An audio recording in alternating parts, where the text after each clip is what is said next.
So Dr. Dipti Malviya. Dr. Dipti Malviya is there, but she's not responding. She will have to play the role of anchorer also, ना. आपण लवकर सुरू केलं का? Doctor Deepti madam.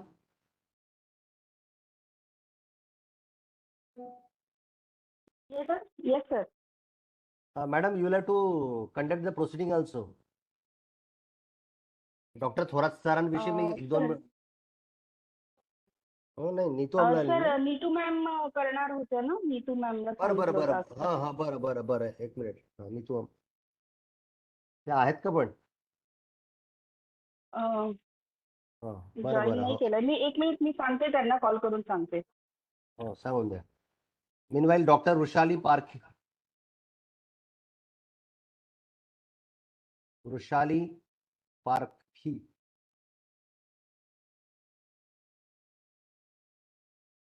Vrishali. Doctor Vrishali madam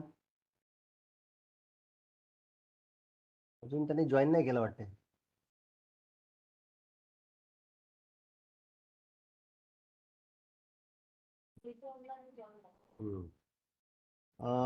roll number 3 miss Neetu Amlani.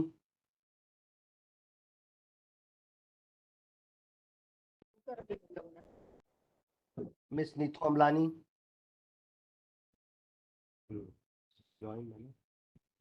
Neetu Amlani, hello.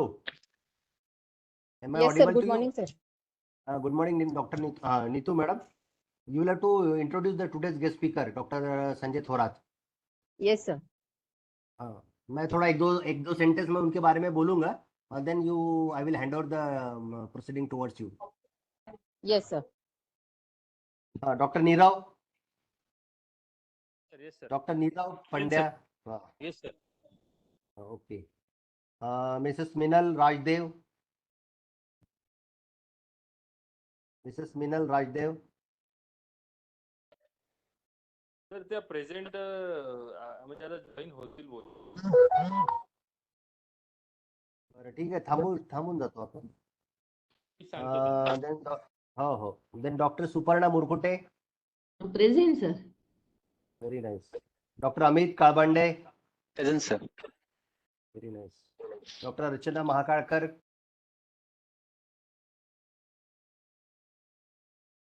Doctor Archana Mahakalkar. त्यांच्या कोणी ओळखी पाळखीतला असेल तर त्यांना रिमाइंडर देऊन द्या. Doctor Arvind Somnathe. Doctor Shruti Gharde. Doctor Pallavi Deshmukh. Present, sir. Doctor Meenakshi Kamble. Yes, sir. Doctor Sheel. Present Hello, sir. sir. Mister Vivek Hello. Manik. कौन बोलता है? Mister Vivek Manik. Sir he is also present. Join कर रहे हैं वो. Doctor Rajesh Sonkusare. Doctor Rajesh Sonkusare. Doctor Vishal Daulatkar. Present sir. Present. Doctor Swati Yadav. Mister Joel Kerketta. Yes, sir. Present. You were there at right from 10:45. Miss Kani Mozi. Present, sir.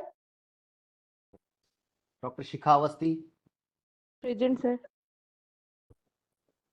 Almost all the participants are present.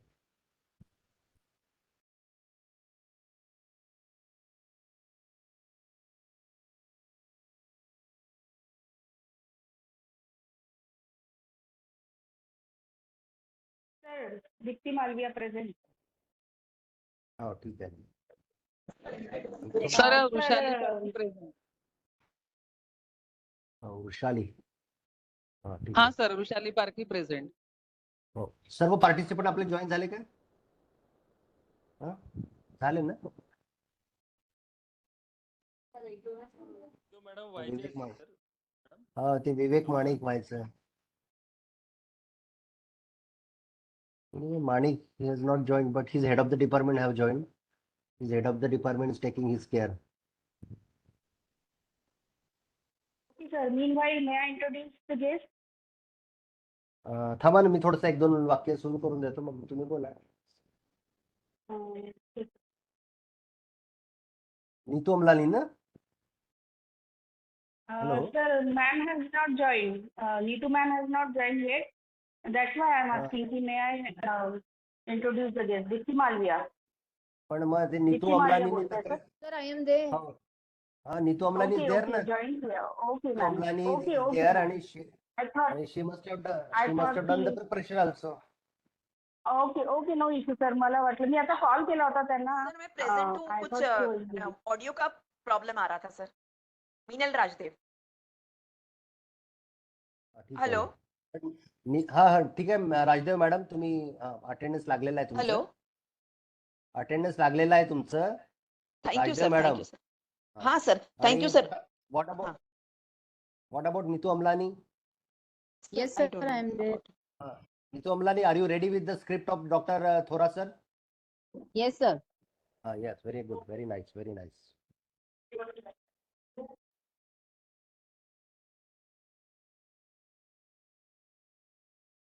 Hello. So may I begin? Hello. Just a minute. Hello, Dr. Thorat sir. Hello. Hello.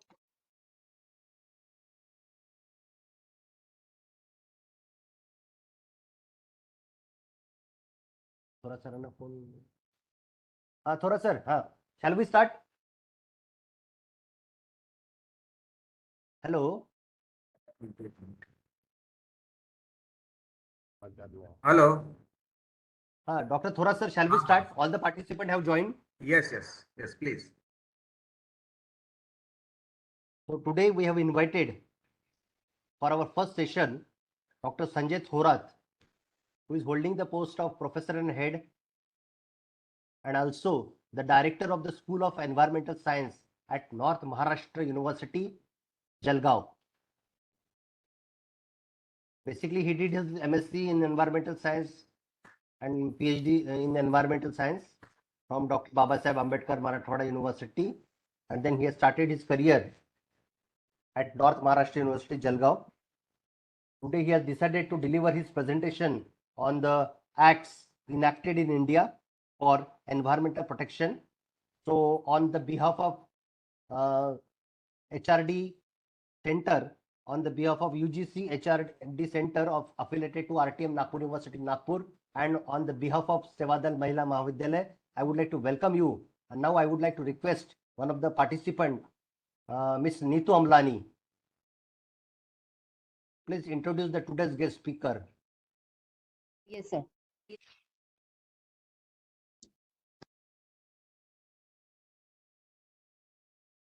Good morning, everyone. I, on behalf of the entire team of UGC HRDC refresher course, I welcome all of you all. Today we have one of the eminent personalities, Professor S.R. Thorat, who is a professor and director of School of Environmental and Earth Sciences with us, who will be sharing his knowledge with us. I would like to introduce the guest for the day. Professor Thorat has 26 years of teaching experience and also 26 years of research experience. He's been guiding 14 students who have already been awarded PhD and 5 are working on it. He has been assisting the research projects and several consultancy projects which amount in lakhs. He has published 32 national and 52 international papers in reputed journals.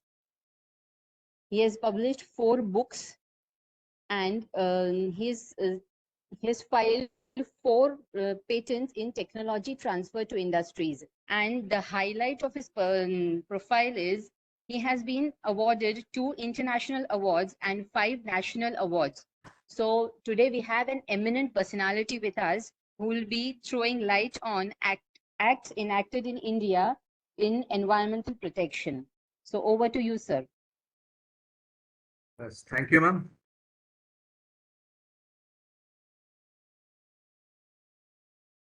So first of all, I thank to Professor Praveen Meshran, sir, HRD, for giving me this opportunity to just express my views regarding the acts enacted in India for the environmental protection.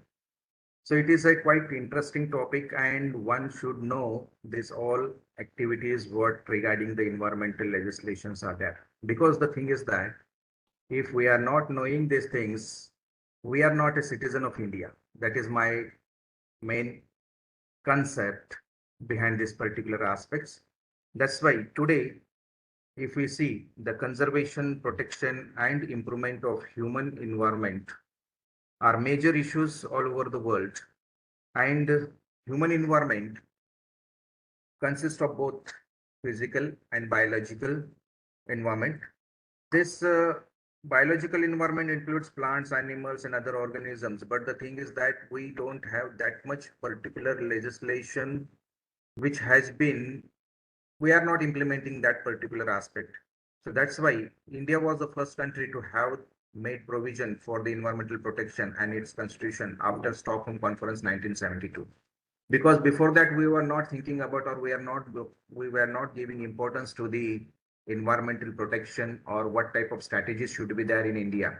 And that's why the Stockholm Conference plays very important role to just implement the various laws in India.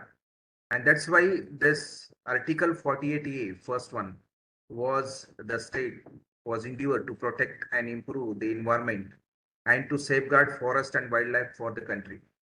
But Article 51 AG was, again, it was been mentioned, and according to this 48A and 51 AG, these are the two particularly articles on which the whole environmental legislation is based. And it shall be the duty of every citizen of India to protect and improve the natural environment, including forests, lakes, rivers, wildlife, and to have a compassion for living creatures. So these are the particular things has been said in the articles 51 AG and 48A. So this, according to this or based on this particular aspect, this act has been prepared in India, and first act was an Wildlife Protection Act in 1972. So as soon as that time the Prime Minister Indira Gandhi, when she returned from this particular Stockholm, as soon as she returned into India, we have first law in that same year was an Wildlife Protection Act 1972. So it was a copy of 1927, so which was a wild protection. So according to that, we have prepared our own first law regarding the environment was an environmental life is Wildlife for Protection Act 1972. Then second law, we have just again the some problems, and we have just think that the water is a very serious act. And that's why this particularly the Water Prevention and Control Act 1974 was been implemented to just look after the particularly water criteria. So what type of water utilization is there, how it has to be, and what type of a pollution is created and how it has to be. So it was a prolonged aspect which has been came.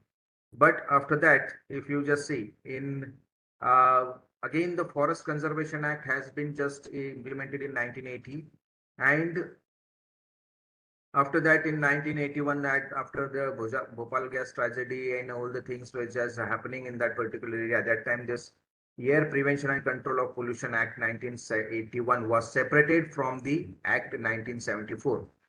And whatever it was not included in all this particular act, Water Act, Air Act, Forest Act, Wildlife Act, it has been just introduced into the Environmental Protection Act 1986. So all this act, whatever it has been not included, or no need to go for a specific law, and that was the thinking, and that's why this Environmental Protection Act 1986 was been implemented. So 72, right from 1972, 1980, then 1981 and 1986. So this was the particular aspect where the importance has been given to the environment and particularly the rules, regulations, then particularly a law has been implemented in India. So this all things was happened due to only the Stockholm Conference, which has been played very important role in 1972, that they have explained the particular major role of an environment, that what has to be and how it has to be. That's why this, according to this importance, we in India, this law has been came forward by the government, and after some period, what happened, the biological environment includes plants, animals, and other organisms. This both physical and biological environment, what happened now? It interdependent to the industries and to the particularly hospitals. And whatever the garbage and whatever the particularly biomedical waste is going to be released, it was a big problem how to handle it, what type of hygiene has to be taken and all the things. So that's why this was a huge cry. And after this huge cry from the public demand, this biomedical waste management and handling rule 1998, it has been prepared. Then municipal solid waste management also same problem was that the population is increasing, and these all reasons are population only. So when the population increase, you will find the solid waste will get gathered more, and how to dispose it, what type of a criteria has to be, or what type of management has to be done, what type of handling should be done. So these all criteria for that, this municipal solid waste management and handling rule 2000, it has been incorporated. Noise pollution regulation, this has been incorporated again because though the population is increasing, the vehicles also increasing. If vehicles are increasing, then some noise is also coming. So for that, this noise pollution control rule 2012. And then lastly, the biological diversity, as I have mentioned, that biological environment includes plants, animals, and organisms. For that, what type of biological diversity should be there? What type of biological diversity should be restricted? So for that, this particular aspect or this particular law or act has been implemented in 2002. If you see one by one, we will see all these particular acts. So what about the Wildlife Protection Act? So Wildlife Protection Act, if you just see after a Stockholm Declaration of 1972, perhaps the first major attempt to conserve the protect and human environment at the international level, a consequence of this declaration, the state were required to adopt legislative measures to protect and improve the environment. Accordingly, Indian Parliament inserted two articles, that was, as I have earlier said you, that 48A and 51AG in the Constitution of India in 1976. Article 48A of the Constitution rightly directs that the state shall endeavor to protect and improve the environment and safeguard forest and wildlife of the country. So this, for that purpose, this particular first law has been came, and that was a Wildlife Protection Act 1972. So here, if you just see that particular aspect of a wildlife protection, so it has been the landmark in the history that enacted for providing protection of wild animals and birds. But after some period, what happened in 1976, this was been just giving powers, though wildlife was transferred from state list to the co-current list of 1976, thus giving powers to the central government to enact legislation. And then this act provides the Constitution of India Board of Wildlife, which actively took up the task setting up wildlife national parks and sanctuaries. So from that, so if we are not binded, or if we are not going to just protect all the things, then we have to just go for a wildlife national parks or sanctuaries. So that was the government thinking, and according to that, now you can see the many of the wildlife sanctuaries and the wildlife national parks has been just which has been restricted, and the restriction of human population to just enter into that particular areas. For that, because the everywhere you will find that the population is increasing day by day, and whatever the greenery was there, whatever the forest area was there, now you can see the cement jungles are going to be come up. And that's why this was very important to took a particular task of setting of wildlife national parks and sanctuaries. So after that, this was an particularly the objectives. So objectives, on which objectives it has been based. So these are the particular objectives which has been based, that is restriction and prohibition of hunting and trapping wildlife. So first, what happened now?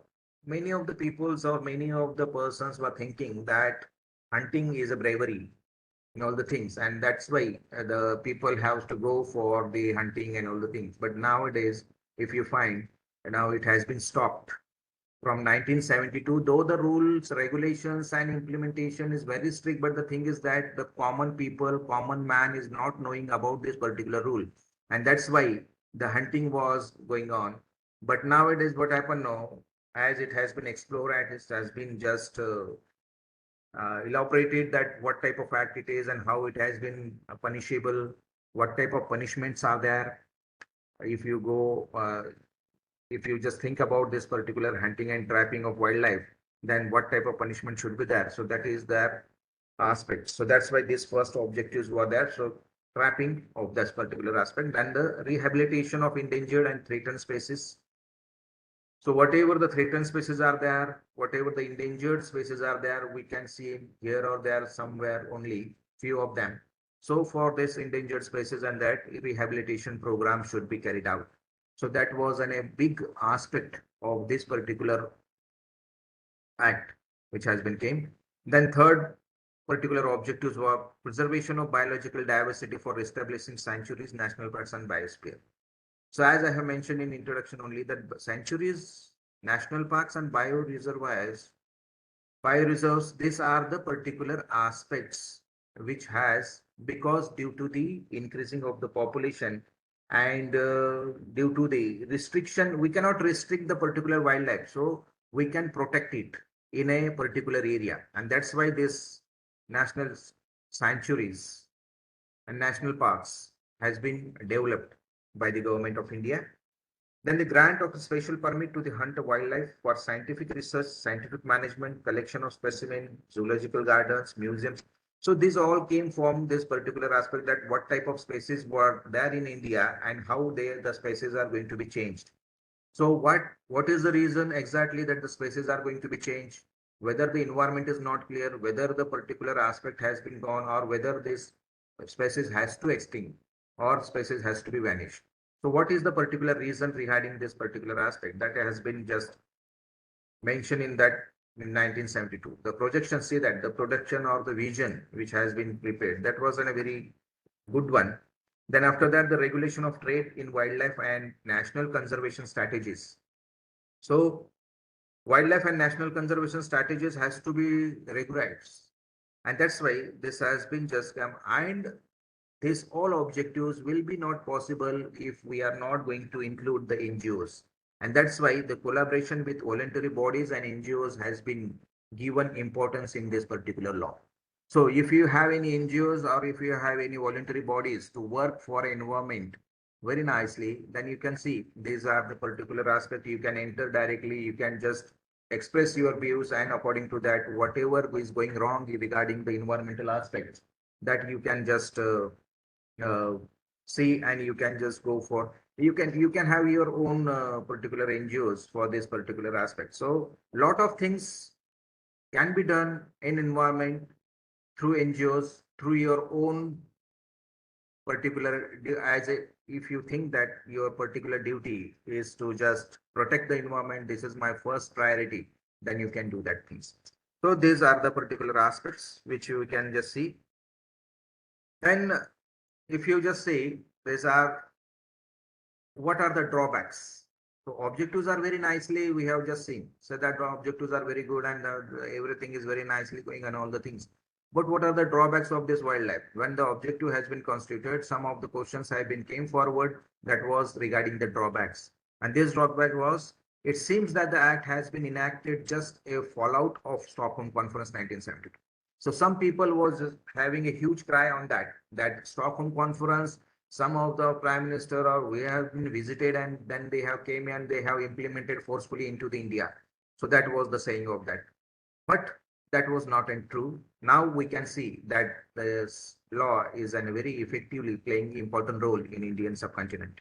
It has not included any locally involved conservation measures. So the people were saying that it has been not included in locally involved conservation measures. So what type of conservation strategy should be there, or what to protect and how to protect, and what type of a particularly legislation has to be mandated. So that has been not given. But the thing is that this was a huge cry on this particular Wildlife Protection Act, which has been implemented in 1972. After that, the personal ownership certificate for animal articles, tiger, leopard, skin, etc., are permissible, which often serves as tool for illegal trading.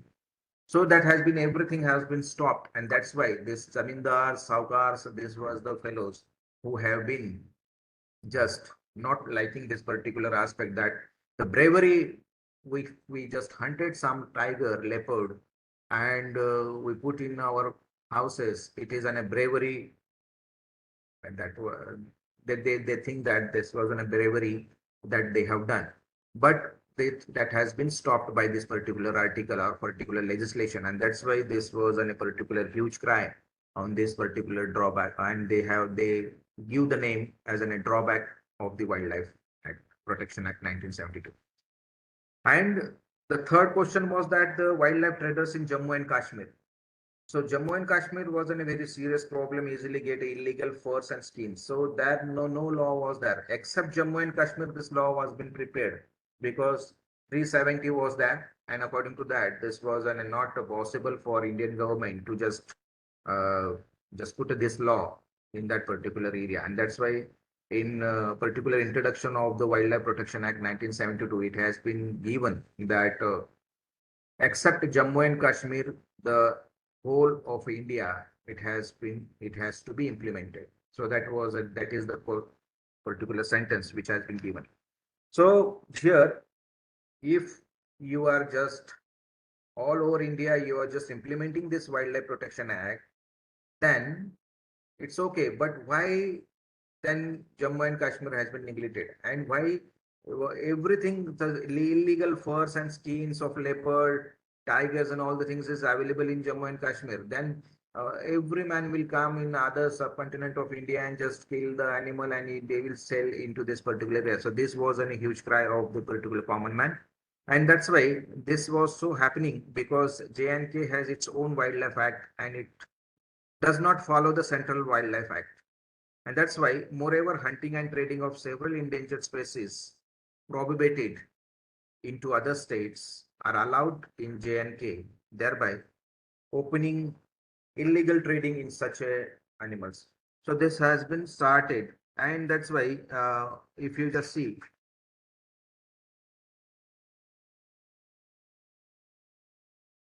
there is a little emphasis on the protection of plant genetic resources. So more of the particularly more importance has to be given on the emphasis of plant genetic resources, but in this law it has been not given, not shown. So that was also a huge cry. And the fifth one was the offender of this act is not subject to very harsh penalties.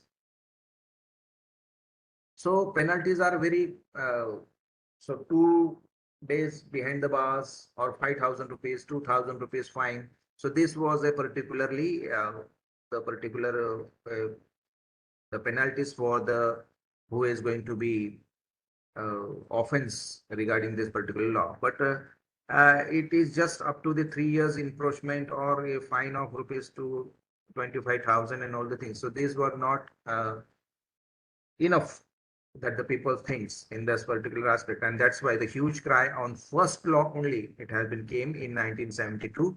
After the soon in 1974, when the Water Act has been came, this was been stopped, and again this amendment has been joined into this act. Then the second act was what is called as a Forest Conservation Act 1980. So this act was been separated from the Wildlife Act because that was for birds and animals only, and then what about the forest protection?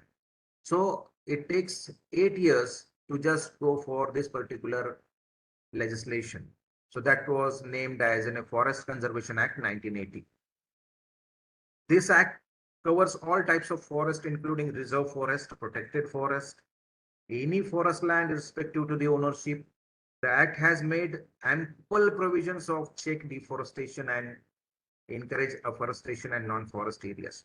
So this was then a particular policy that under which policy that was in a National Forest Policy 1980.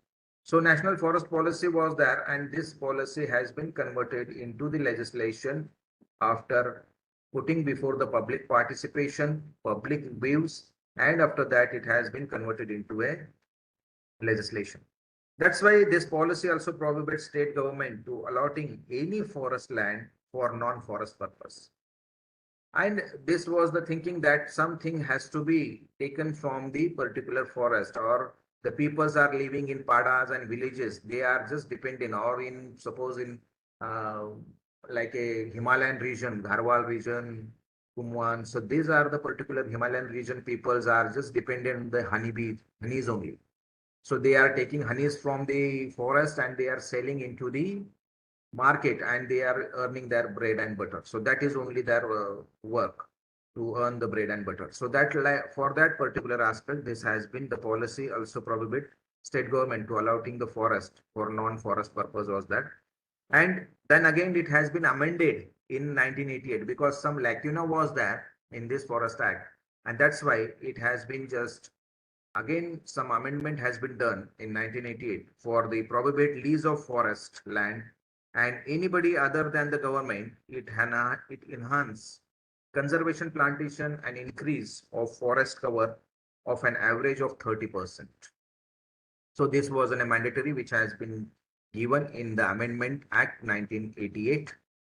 Then this provision, if you just see that provision of allowing some non-forest activities in forest without cutting trees with prior approval of central government. So first of all, the central government was very much responsible about all the things, whether the permission has to be given or not. And if permission is given, then what type of permission has been given, whether it has been given in the favor of a non-disturbance to the forest or what. So these all things and what this criteria has been came forward to the activities, including setting of transmission lines, seismic surveys, exploration, drilling, hydroelectric projects. So these were the particular aspects which has to be taken into consideration, and according to that only you have to just see whether the activities are going in a very smooth way into the forest or what, without disturbing to the wildlife or any of the life which is present into the forest. So this, according to the based on this particular aspect only, this wildlife sanctuaries, national parks are totally prohibited for the exploration and survey without the prior approval of the central government. Now it has been handed over to the state government, and then the social forestry departments are looking after these particular areas of their own particular areas which is present in that zone. So that's why now if you just see the cultivation of tea, coffee spaces, so you will find in South, especially this tea, coffee species, rubber, mulberries, and rearing skill worms and cash crops are the small scale industries which they just grow into that particular forest region. And that's why this has been the forestry activity are not allowed in reserve forest. So wherever the reserve forest you will find whenever the protected forest has been declared by the government of India, you are not going to have such type of a cultivation of tea, coffee species and rubber or any of the small scale industries which has been launched in the area. So that you have to just remove. So this was on a particular aspect. It was also a very good decision. But the thing is that what about the peoples which are living in that particular area? So they are going to be uprooted from the areas. So again, the rehabilitation problem of these peoples were there, and how to rehabilitate and what type of this question has been come for the government, and government has given the solution, and again they have rehabilitated into the safer side or safer area in the forest.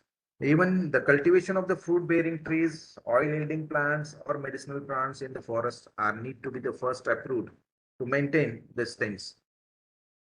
The balance of ecology was there. And for this, most probably the mining is a non-forestry activity and prior approval of central government, it can be mandatory. So this mining was a very big issue because this mining, if you are going to be done into the area, what about the forest disturbance? What about the particular wildlife in the area? What about the forest in the area? What about the endangered species or the species which is living that will be getting vanished? They are going under the submerged condition, or they are going to be just uprooted from the area, and that species will be not found any other places. So this was the particular thinking behind this particular aspect. Then any proposal sent to the government of for non-forest activity must have to cost benefit analysis. So what is this cost benefit analysis first of all? So we'll just see that what is the cost benefit analysis. So if you ask to the engineer what is cost benefit analysis, he will just tell you that if you give him one tree and you just show him tree and just ask about this cost, what is his benefit and how you can analyze these things. So he will just give the cost of the particular wood, what type of furniture is going to be developed, what type of a inventive ideas they are going to be developed, for that what type of amount is required. So according to that, he will just give you the cost benefit analysis of the areas.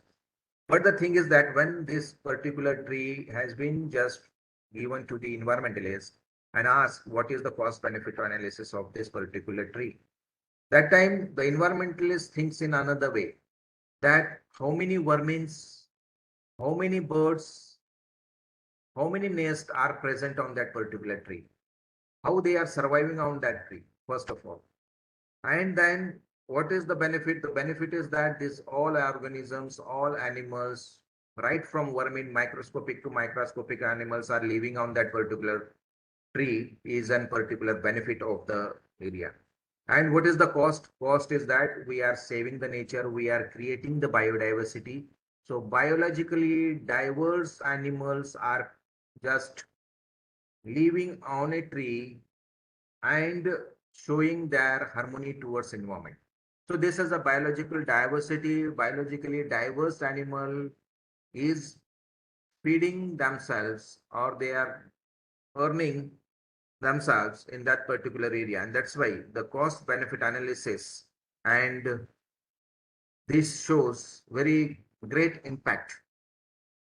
Also environmental impact statements for the proposed activities, and more strengthened panel provision for made against violators for this act. So who are going to be, so this punishments and all the things, because penalty holders and penalty givers fellows are a lot of that, but they are going to just see that they are not violating the particular act, or they are not going to do that particular step. That's why this more strengthened panel provision was made for against the violators of this act. And if you just see that the huge cry on this particular aspect was there. If you remember, the Chipko movement was in the first one, then the Silent Valley movement. So these are the particular movements which has been just in a tribal areas, which was just even at it has been just given their own aspects. And that's why this act has just transferred from power from state to the central to decide the conservation of reserve forest lands for non-forest area, the powers. As I have just declared first only that some of this Garhwal region, Kumwan region, Himalayan region fellows was dependent on honey only. When they will take that honey and they will sell into the market. After that, they will earn their own bread and butter. So that was the thinking. And that's why these Himalayan fellows were just living on that only. They don't have any forest, they don't have any farms and all the things, but they live or they earn their bread and butter on that honey only. So that's why this type of a, and the Chipko movement has been came forward from this particular aspect only. When the government has banned all the things, and contractor has gone into the particularly into the forest, and they have cut down the trees, and some another species has been just grown in that area. So government was thinking that nothing has been gone different, because we have got wood also, and we are just sowing the another plants, or we are just planting another plants into the area. But the thing is that species change is making very most important aspect. And here what happened now, instead of a branch tree, the cheer pine trees was being sold by the contractors into the Chipko movement areas in Garhwal region of Himalaya. And in that what happened, when they have been sown, what happened, the moisture was not there, the leaves were not falling into the areas because it isn't cheer pine trees, no, spinous trees. So pinus trees don't have leaves like that and they cannot be just give the moisture to the areas. And if the moisture is not present, honeybees will not come in that area and they will not give the contribution to produce the honey. And that was the thinking, and that's why this Chipko movement has been stopped. And that's why the contractor, whenever the contractor runs into the Himalayan region, that time these fellows were going and hugging to the trees. So see that this was an impact, and this was when this has been called as an a Chipko movement. So Chipko movement, if you just talk about the things, we just know the name of Sundarlal Bahuguna. But Sundarlal Bahuguna was not a hero in this. Only in last action movement he has came, and that's why this has been happened. I will tell you a small story regarding this Chipko movement. That Sridev Suman, this was a fellow who was a activist in the area. Then Sarla Bhen and Mira Bhen, these two ladies was an a Gandhian Satyagrahi. This when after the Gandhian Satyagraha, they have come and just they have just come in this particular two villages and they have started their own activities regarding the alcohol consumption, stop alcohol consumption, or whatever the bad things are happening in the areas. And when such type of a things has been happened that honey was not produced by the honeybees into the Garhwal region, something is wrong into the Himalaya, and so this was an happening. So that's why this Sridev Suman, this fellow, he was deliberately taking the particular application to the government and is into the visiting to the Delhi office and just giving the application that what is happening into the Garhwal region or in the Himalayan region, we don't know. So look after in this particular aspect. So nobody was looking for this particular aspect. Whenever he goes from bus stand on things, some 5 for 7 years fellow who was just sitting on that particular bus stand.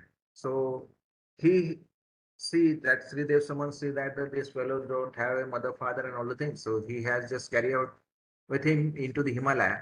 And whenever some suppose contractor fellows were going to come, he was just huge crime that here he was just giving the intention that the guys this particular contractors has been came to cut down the trees and to protect them. This again the ladies were just going to be gathered together and they are going to be hugged to the trees. So this was type of a action was happening. But after some period, what happened after a huge this aspect, the many of the peoples who are hugging to the trees, they are not allowing contractors to cut down the trees, and this just noted by the government, and government has formed that time the Mrs. Indira Gandhi was there, and she has just formed one committee according to this, where that what type of wrong things are happening into the Himalaya, please search and tell me the report. So give me the report so that we can do something on that. And that time what happened, no, this Sundarlal Bahuguna was a 14 years old fellow, and whenever the contractor fellows were coming to cut down the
Dr.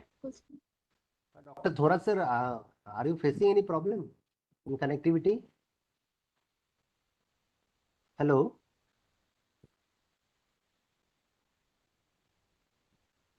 Hello, Dr. Thorat sir.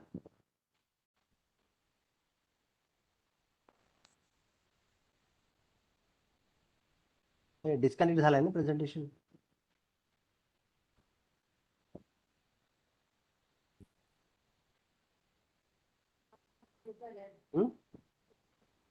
हो ना.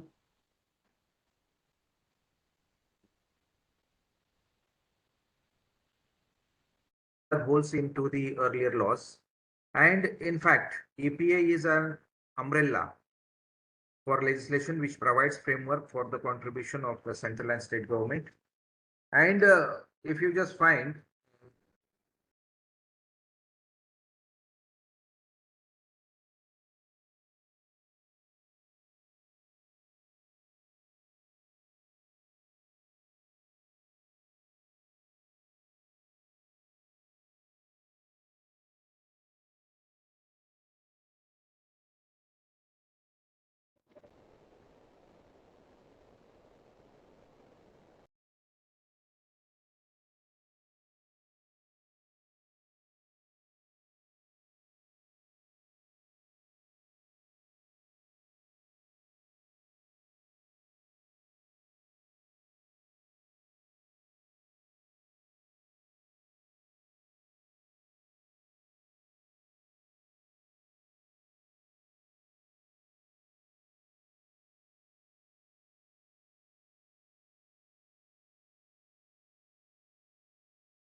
under Section 20 of the Act, the state government is constitution with the respective board may give instructions to the concerned authority in charge for registration under the Motor Vehicle Act 1939 to ensure emission standards for automobile, failure of comply with condition prescribed for this purpose and punishable with fine or imprisonment.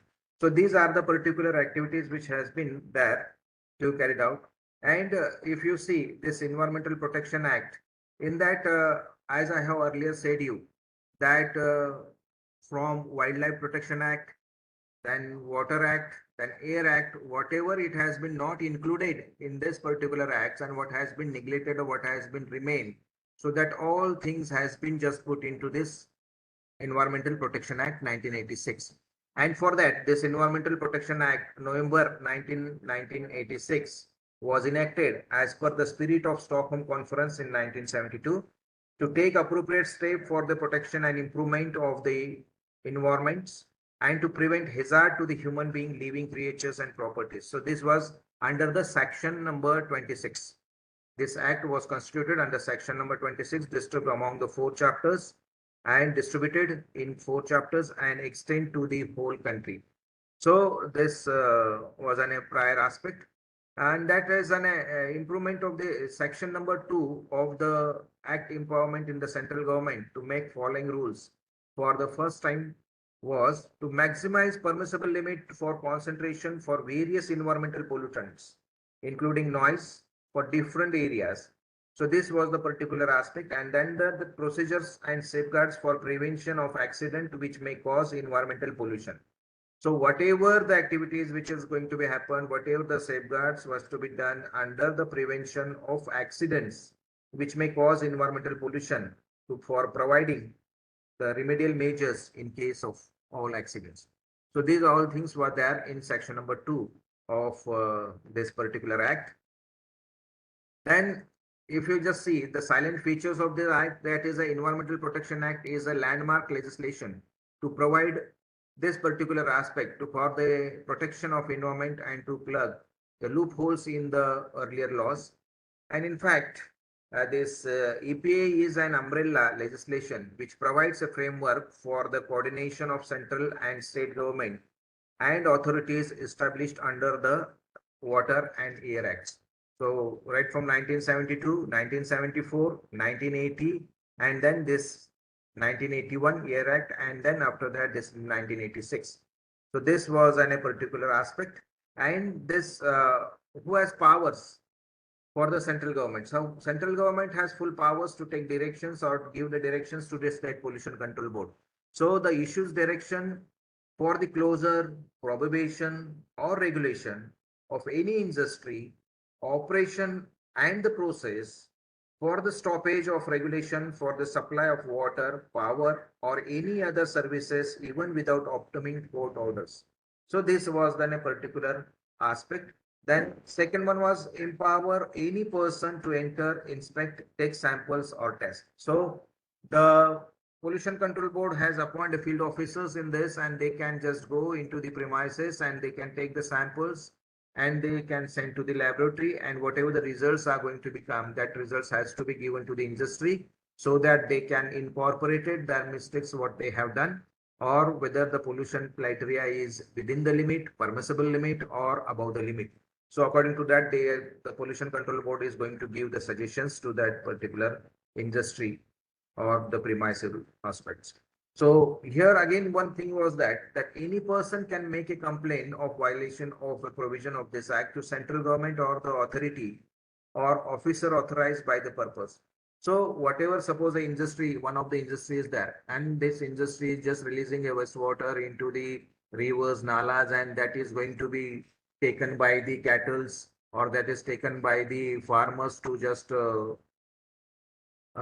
their farming and all the things. So that and if it is showing some bad impact or it is going to be disturb the biota or a nutrients present in that, it is going to be microflora and fauna is going to be vanished from the farms and all the things are going to be happen. They are right to complain about these things, and they can be and then pollution control board will look after it, these things, and then some proper action can be taken according to that particular aspect in that code. And that's why this jurisdiction of civil courts in valid under the act, every state has to set up a green bench court to attend the public interest legislation. So this called as an IPL cases concerning environmental hazards affecting the quality of life of citizens. So some peoples or some citizens or some villages are going to be affected by this particular area industry, then this can be have their own this green bench courts. So for that this green bench courts has given full powers to look after the things and give the suggestions regarding this matter. Yeah, this Environmental Protection Act was enacted to provide for a protection and improvement of the quality of environment, for preventing, control and abatement of environmental pollution. This act, this act came into existence as a direct consequence of the Bhopal gas tragedy. The term environment has been defined that include water, air and land, and the interrelationship which exists among and between water, air and land and human being, other living creatures, plants, microorganisms and property. So these are the particular aspect which has been taken into consideration, and according to that this implementation has been done. And then if you see the what the State Pollution Control Board have a follow guidelines provided under the Schedule 6 of EPA, Environmental Protection Act 19, some of which are as follows. So these are the particular activities that they have to advise the industries to treating the wastewater and gases with the best technology to achieve the prescribed standards. And the central and state board have to emphasize on the implementation of clean green technology by the industry to reduce the generation of pollution. So these are the particular some of the activities which has to be done. Then if you just see the aspect that is state government is giving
project COPON has to provide EIA report, risk analysis report, NOC, from the State Pollution Control Board, project report, feasibility report, technical information for environmental appraisal of the project, availability of water, electricity, comprehensive rehabilitation plan, and etc. So these are the particular amendments of a Environmental Protection Act rules has been just came forward. And if you just talk about a biomedical hazardous waste, so this has been implemented under the EPA 1986. The central government has also made biomedical and hazardous waste management and handling rule 1989. So this has been in 2000, it has been just converted into a law, biomedical waste and hazardous waste.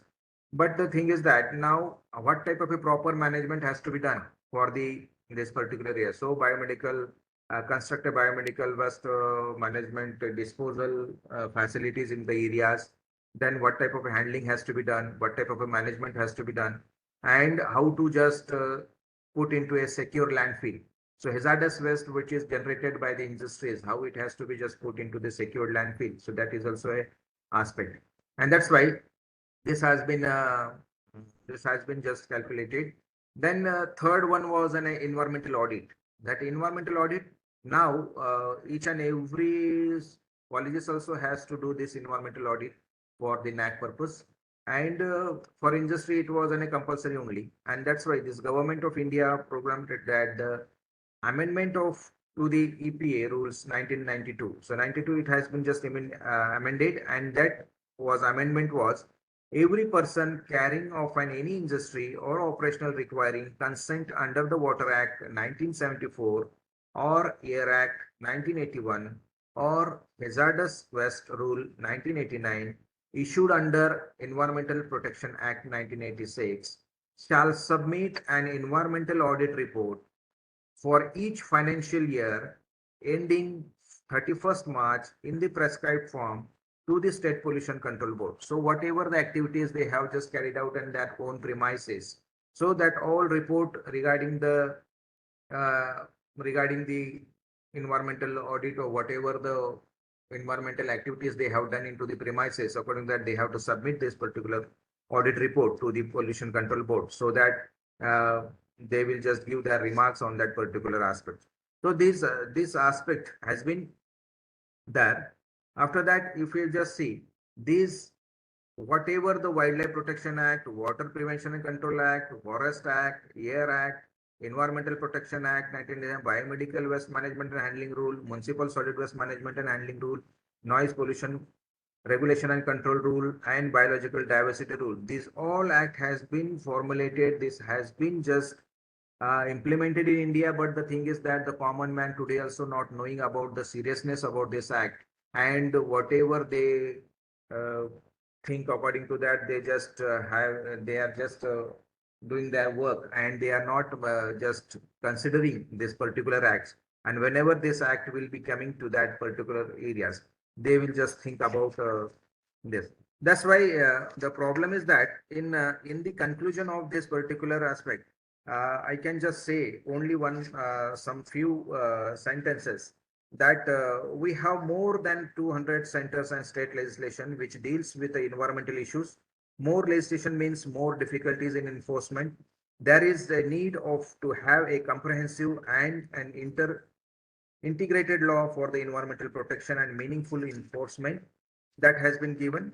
Then the second one is that the power vested to the Pollution Control Board are not enough to prevent pollution. The board do not have power to punish or violates, but can launch prosecution against them to the courts, which ultimately defeat on the purpose of the object to the environmental law due to the long delays of delaying this.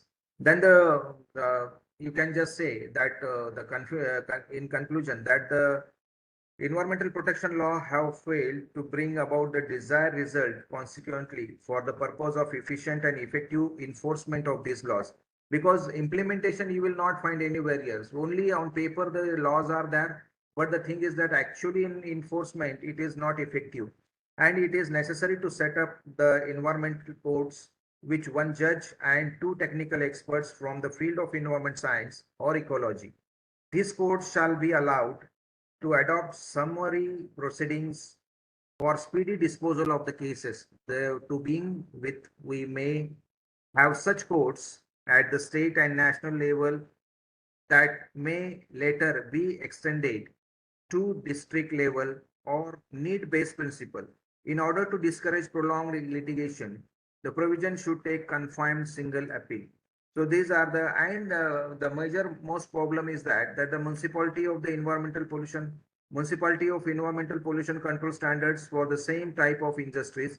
However, under the Environmental Protection Act 1986, now the power has been conferred upon the central government for laying down the standards for the quality of air, water, and soil.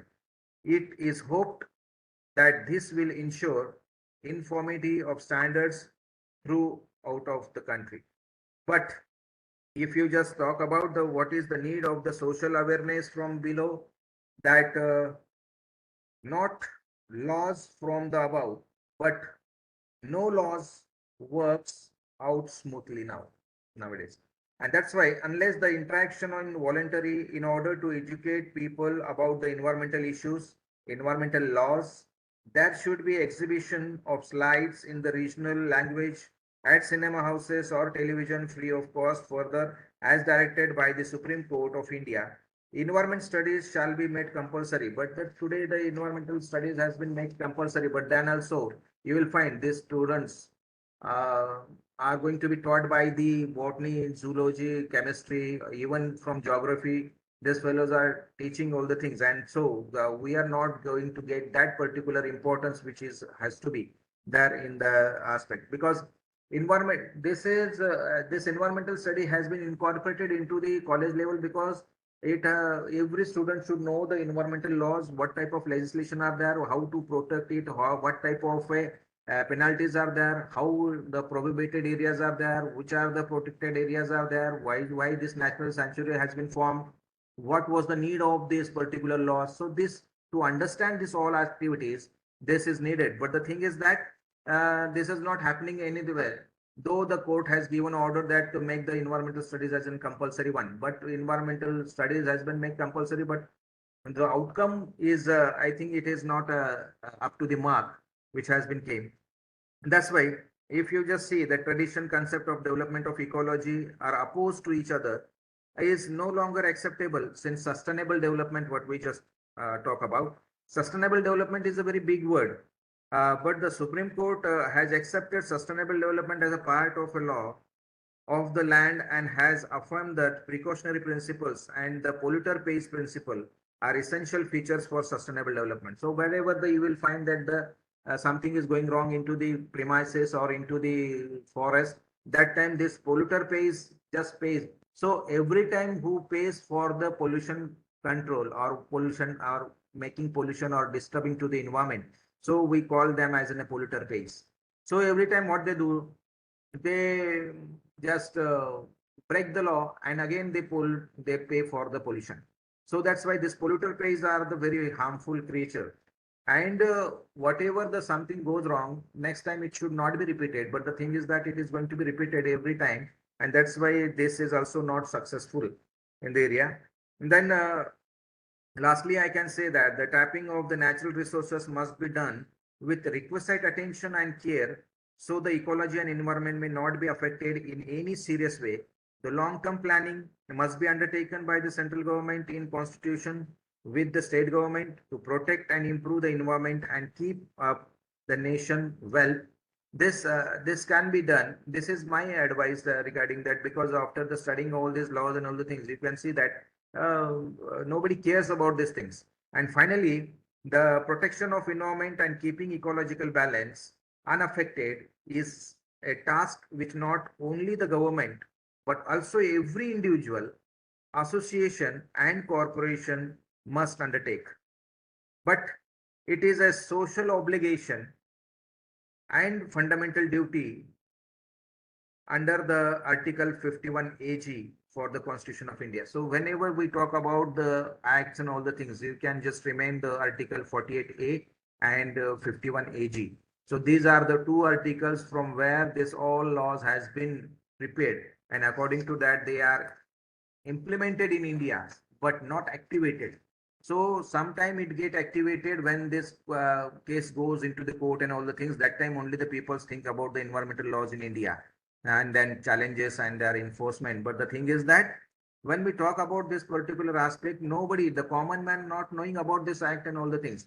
And that's why this should be focused, or this should become into the areas. And that's why this environmental ethics, what we think.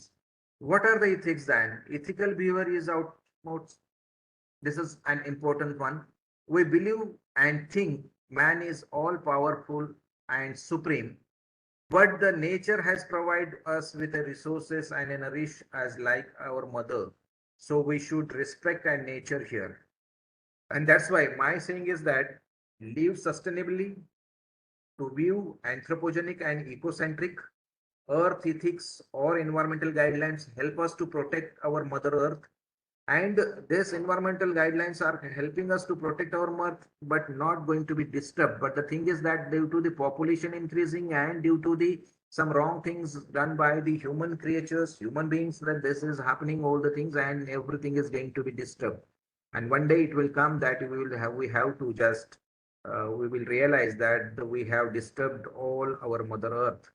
And so do not and do's, having fewer wants is equal to limits to growth and is equal to good environment. So if you want a good environment, you have to look after these things. You have to be very serious about this aspect. Only environmental law is not only the law or the people of the law has to study and all the things, but each and every citizen of India's responsibility to know these laws and act accordingly. If you are not acting accordingly, then everything will get finished. And that's why I have just given my this lecture on this particular environmental laws in India. Though it is a very serious problem which has been came, but the peoples are not knowing about this particular problem. If you work on this, if you act on this, and if you implement on this particular aspect, our environment will be a good environment. That's what. So thank you. And lastly, I will quote here, but Mahatma Gandhi has told us the law of nature is challenged, unchangeable, and there are no miracles in the sense of infringement or interruption of the nature's law. So that's why we cannot interrupt into the nature's law, and we should be a human creature should be a helpful or the flourishness, we can help to the flourish to environment. So that is only the concept behind this particular law, and so one should know very seriously this all laws. So with this, I thank you for giving me opportunity to just deliver a lecture for this environmental laws in India and challenges for enforcement. Thank you one and all. If you have any question, please ask me so that I can clarify it very well.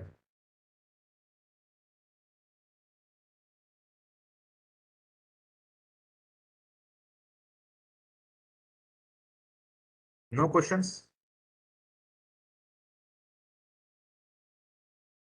Hello? Sir, Yeah.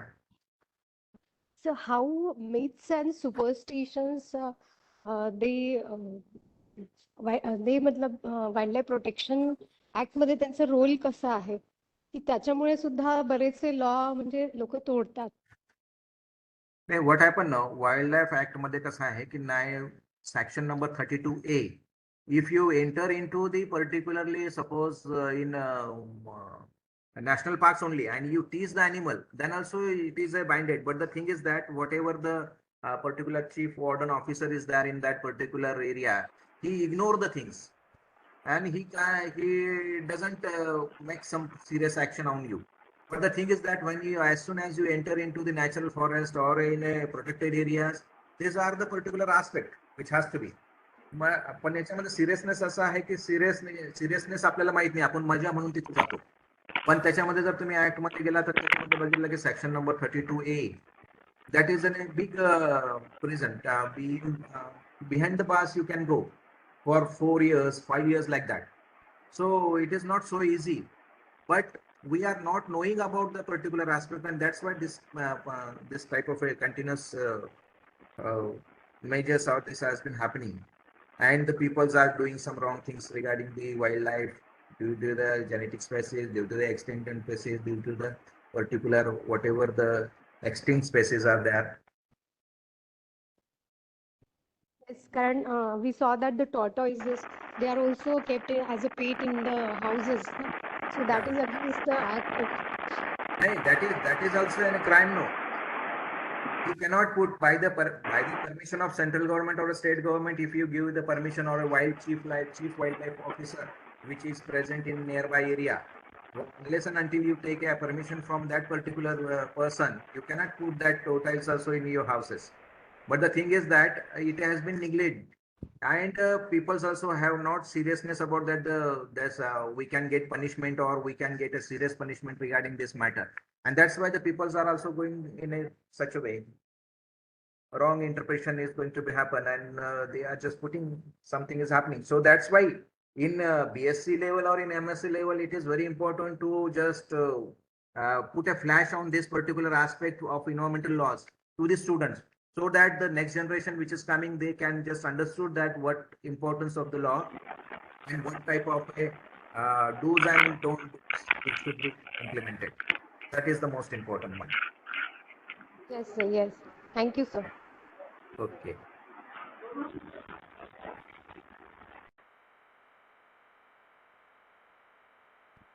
Hello, sir. Yes, sir.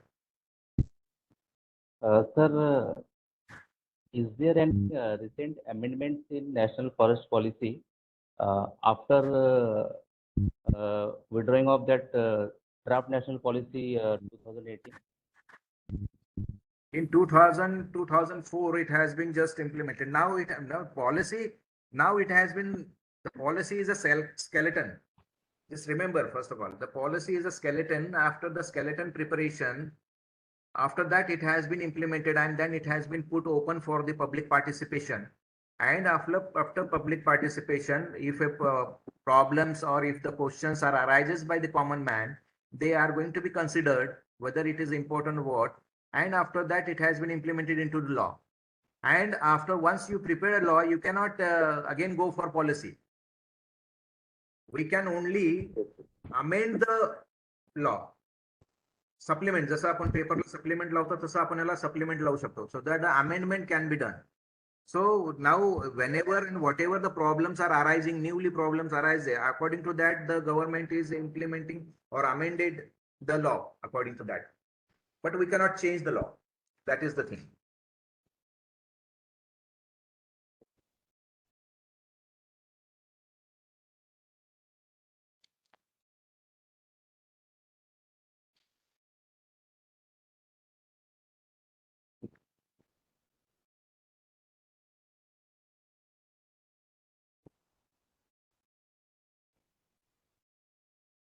Anybody else?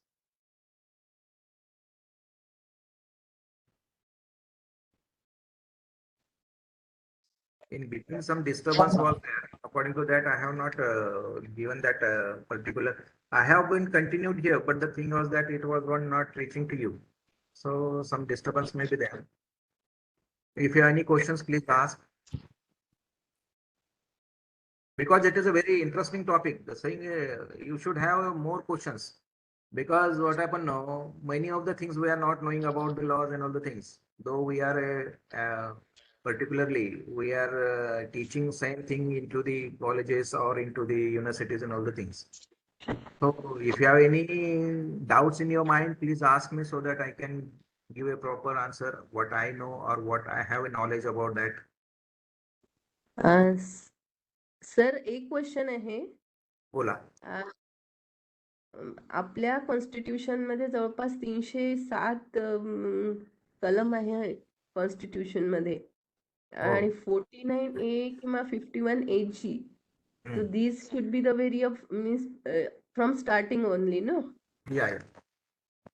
काय madam माहिती आहे का, हे जे 48A आणि 51A जे आहे, हे जे आहे हाच पहिला खरा 1948 चा जो लॉ आहे त्या लॉ मध्ये आहे, आणि ह्या लॉ वरूनच आपले हे सगळे लॉ तयार झालेले आहेत. म्हणून हा लॉ तर पहिले असणारच आहे 48A आणि 51AG. हो, पण म्हणजे त्याच्यानंतर आपल्याला बराच वेळ लागला हे सगळे हे करायला सगळं त्याच्यानंतर नवीन. आपला इंडिपेंडेंट मॅडम 47 मध्ये झालेला आहे. त्याच्यानंतर 48 ला लगेच तो लेबर लॉ आला 1948 आणि ह्या 48 एजी मध्ये त्यांनी तो प्रोव्हिजन दिलं होतं. पण जसं स्टॉकहोम मी पहिला सांगितलं की स्टॉकहोम कॉन्फरन्स मध्ये जे काही झालं त्याच्यामध्ये जे काही इंडियाला इनलाइटन झालं की नाही यार याचं महत्व आहे एन्व्हायरमेंटचं आपल्याला त्याच्यासाठी काहीतरी करावं लागेल. म्हणून मग जसं स्टॉकहोम कॉन्फरन्स संपली 1972 ला त्याच्यानंतर हे लगेच भारतामध्ये प्राईम मिनिस्टर त्यावेळेस इंदिरा गांधी होत्या त्या आल्या आणि लगेच पहिला लॉ आपल्याकडे आला आणि त्याच्यामुळे तो 1972 ला तो आला. तो जर तोपर्यंत जर समजा जर एखादी अशी कॉन्फरन्स झाली नसती स्टॉकहोम सारखी तर तरी अजून आपण अंधारात असतो की आपलं सिरियसनेस नसतं इन्व्हायरमेंटच्या संदर्भामध्ये आणि म्हणून ते प्रॉब्लेम आहे. तर त्याला इतका वेळ लागण्याचं कारण असं आहे की त्याच्यासाठी पहिल्यापासून इन्व्हायरमेंट म्हणून असा प्रयत्न कोणी नाही केला. पण that was a first step in 1972. नाहीतर मी तुम्हाला पहिले सांगितलं की अशोका द मगदाद त्यांनी जेव्हा ते किल केलं सगळ्या आणि त्याला पश्चाताप झाला तेव्हा 1927 मध्ये हा त्याच्यानंतर पहिला लॉ आला होता 1927 ला की वाईल्ड लाईफ ऍक्ट. पण तो इम्प्लिमेंटेशन तेव्हा आपलं इंडिपेंडन्स नव्हतं त्याच्यामुळे आपण तो तितका काही इम्प्लिमेंट नाही झालेला आणि पण खरा इम्प्लिमेंट झाला तो आफ्टर इंडिपेंडन्स दॅट इज 1972. आणि म्हणून हा, मग त्याच्यानंतर बघा तुम्ही आता बऱ्याच ठिकाणी बऱ्याच वेळेस पीपल्स अवेअर आहेत एनजीओज बऱ्यापैकी त्याच्यामध्ये सक्षम आहेत आणि हे लोक जेव्हा जेव्हा ministry of environment and forest and climate चेंजला जेव्हा काही इन्फॉर्मेशन देतात तेव्हा ह्या गोष्टी बऱ्यापैकी त्यांनी इम्प्लिमेंट करावं त्या मीटिंगमध्ये ठेवल्या जातात एक्सपर्ट बोलवले जातात आणि त्यावर चर्चा होऊन लगेच त्याच्यावर काहीतरी उपाययोजना आता चालू झाल्या म्हणजे प्रत्येक याच्यासाठी आता इम्पॉर्टन्स सुरू झालेलं आहे. It has been started. Right, it has been started from 1972, but it has been started very seriously from 1992 after Rio Declaration. Rio declaration जेव्हा झालं तेव्हापासून हे जास्त झालं कारण ते क्लायमेट चेंजवर बोलायला लागले लोक आणि मग क्लायमेट चेंजचा भारतामध्ये काही परिणाम होणार आहे का ह्या ज्या गोष्टी ज्या पुढे आल्या त्याच्यानंतर हे सगळ्या गोष्टी सुरू झाल्या आणि आता त्याच्याबद्दल फारच सिरियसली आहे गव्हर्नमेंट. पण प्रॉब्लेम असा आहे की आजही मी जसं आता सांगितलं की शिक्षण क्षेत्रामध्ये एन्व्हायरमेंटल स्टडीज म्हणजे एकदम फालतू सब्जेक्ट असं म्हणून लोक त्याला हे करतात. तर तसं नाहीये. हे जर तुम्ही शिकला नाही तर तुम्हाला खराच भारताचं नागरिकत्व होता शक्य नाहीये होता येणार नाहीये. तर पण त्याला इतकं सिरियसली देत नाही आपण त्याला गव्हर्नमेंट पण सिरियसली घेत नाहीये त्याच्यासाठी जागाही भरत नाहीये त्याच्यासाठी सब्जेक्टला फार इम्पॉर्टन्स असं देत नाहीये त्याच्यामुळे हा सगळा प्रॉब्लेम्स आहे. नाहीतर मग ना एन्व्हायरमेंटला जास्त तुम्ही जर प्रेफरन्स दिलं तर हे जे 33% कव्हरेज ऑफ फॉरेस्ट होतं आपल्याकडे हे जे कमी होत चाललंय हे त्याच्यावर हे वाढलं असतं कारण सगळ्यात जास्त मेडिसिनल प्लांट असणारा देश म्हणजे भारत आहे. पण प्रॉब्लेम असा आहे की nobody cares about the things. जैसा चल रहा है चलने दो तो वो चल रहा है ऐसा है. That's what. No, sir. Again, what I am asking, 49A and 59AG, that was introduced before 1972 or after 1972?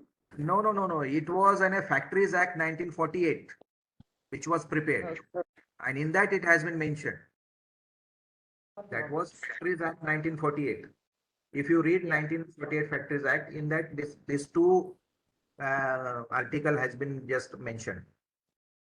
For environment, these two articles only was mentioned in Factories Act 1948. Otherwise, all this was for labor, for factories, for whatever the payment should be given, what type of rights of the workers and all the things. So all these things are there. But these only two aspect of two articles were there, 48A and 51AG regarding the environment concept. And that was only picked by the government, and according to that, they have prepared the laws. That is the thing. Yeah. Thank you, sir. Yeah. Anybody else, please? Sir, I have a question. Sir, can Yeah, please. something be done to put this environmental aspects into the syllabus right from the school? Because after after the students pass out, they opt for environmental studies, only then they study about all this. But if something can be done that we put this subject, some clauses that we've discussed, like you discussed today, if they are put into the syllabus in the school times, right, from right up till 10th standard, somewhere, that See, can ma'am. also help us out in spreading the awareness. Yes, you are very right, and the question is very appropriate. But the thing is that if now, if your child is going in nursery, you can see the environment. One book is there. But what about environment? You have to keep your nails clean. If you have to clean your face clean, this is the environment they are mentioning that syllabus. After that, what are the plants, what are the animals, how they live, how they react, and all the things. But nobody talks about the laws. That is the only Yes, sir. the thing, and that's why. And the many of the experts think that up to the 5th standard, 7th standard, the people or the students cannot understand the law. But जसं आपण एखादं समजा असं सांगतो ना की अरे तो मोठा भूत आहे आणि त्याला मारेल, तुला तिकडे जाऊ नको. तसं जर तुम्ही जर पहिल्यापासून हा लॉ जर शिकवला तर that will be very very effective one. But the thing is that the government is not thinking about this aspect. And today also in MSc also, in BSc and MSc also, we are looking as a one paper as a law. We are not thinking in a very serious way. We are not teaching in a very serious way. And the students are also not just taking in a very serious way the natural law. And who knows this law?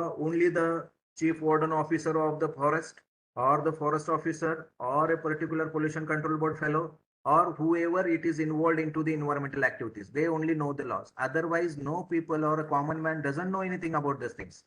So that is the particular aspect. Ministry of Environment and Forest and Climate Change is also taking lot of awareness programs regarding this environment. But the thing is that nobody is asking on this particular law aspect.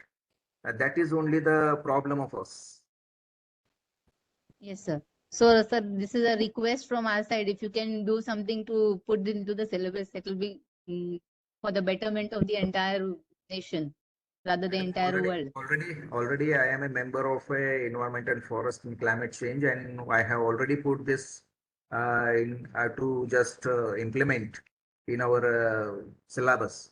So it has been implemented right in MSc. We have given guidelines to the MSc, but it will not do the work until and unless it comes into the particular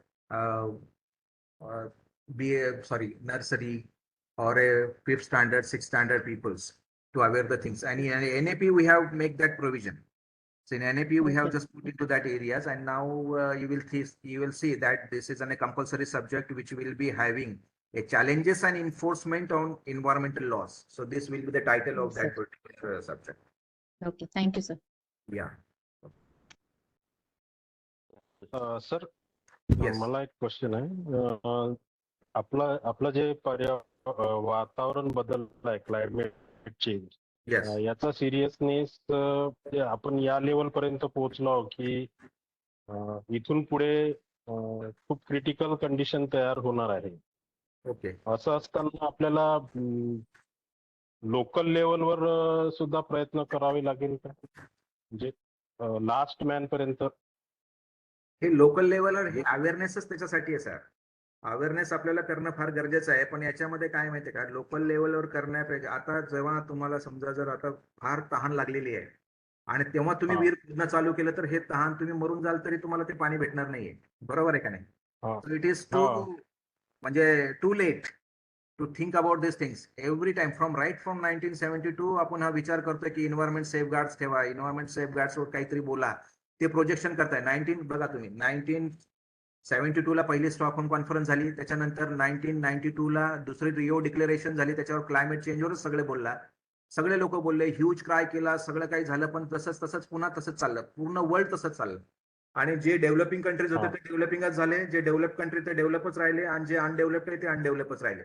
कोणी कुणावर काही हे केलं नाही. उलट त्याच्यामधून एक धंदा सुरू झाला कार्बन ट्रेडिंगचा, की तुम्ही किती ऑक्सिजन कार्बन ऍटमॉस्फिअर मध्ये सोडायचं आणि यांनी किती कार्बन सोडायचं, आणि तुम्ही सोडत नसेल तर ते विका आम्हाला. म्हणजे त्याच्यामध्ये पण लोकांनी बिझनेस चालू केला. तर म्हणजे कॉमन मॅन काय करेल त्याची वेगळी गोष्ट आहे. पण प्रॉब्लेम असा आहे की industrialist fellows are purchasing and selling carbon from each other. अरे तुम्हाला नाही सोडतायत का, मग आम्ही सोडतो, द्या आमच्याकडे, आम्ही इतक्या पैशाला तुमचं विकत द्या. पण सोडायचंच कंपल्सरी. ते सोडलं नाही तर उलट बरं होईल ना.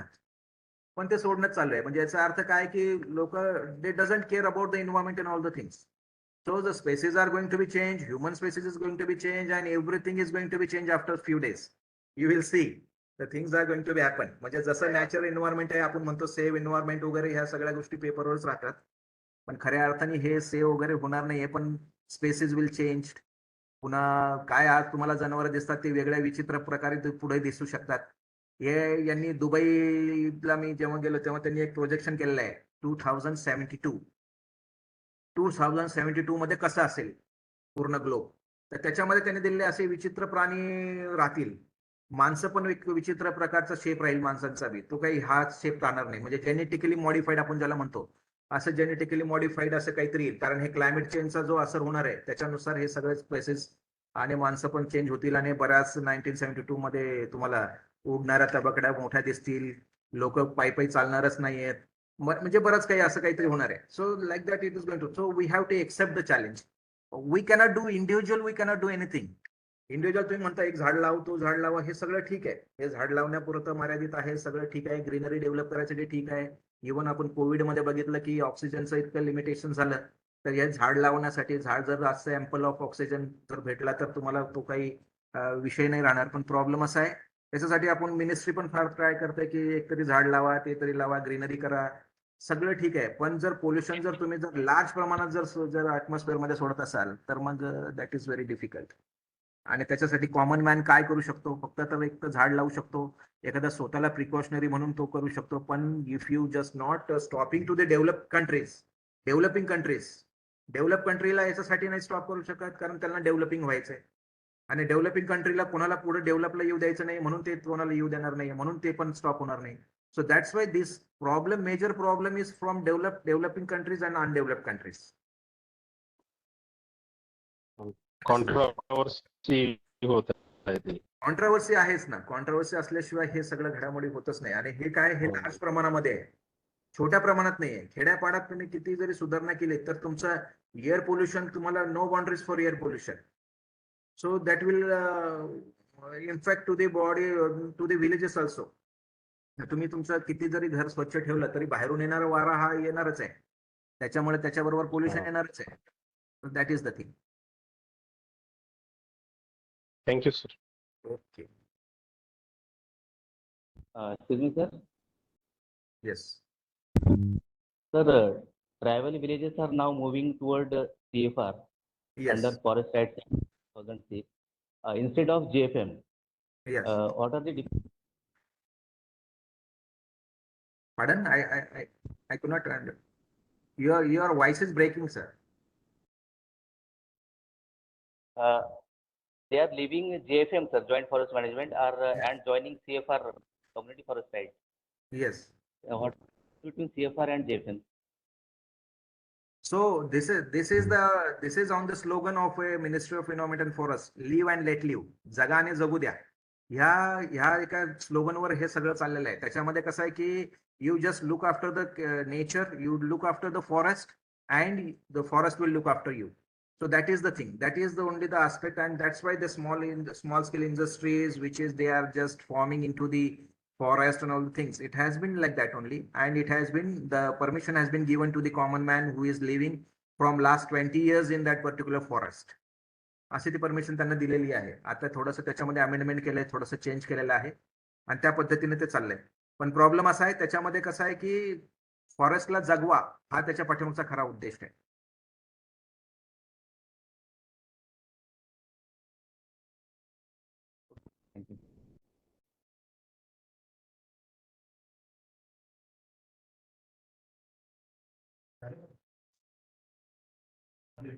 Yes. Again, anybody?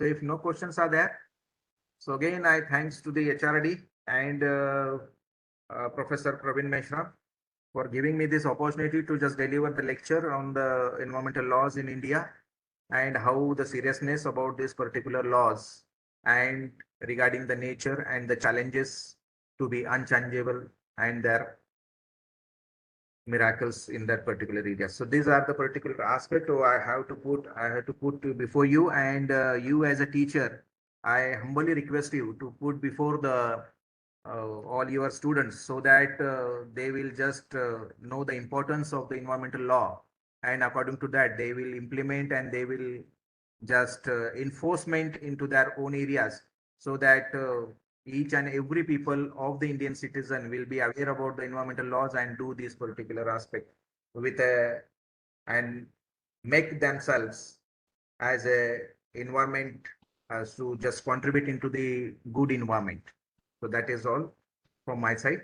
Thank you one and all. Anyway, I am very much thankful for your informative presentation. Now I would like to request Ms. Neetu, please propose the formal vote of thanks. Good afternoon, everyone.